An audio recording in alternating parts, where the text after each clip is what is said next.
My parents were wonderful role models. They were very, very sort of fulsome and hardworking and loved to have fun.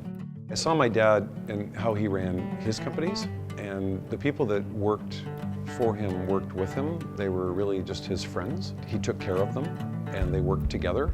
And that was just sort of the way that I thought that you manage people. And so that's really kind of the way that I was exposed to business, if you will.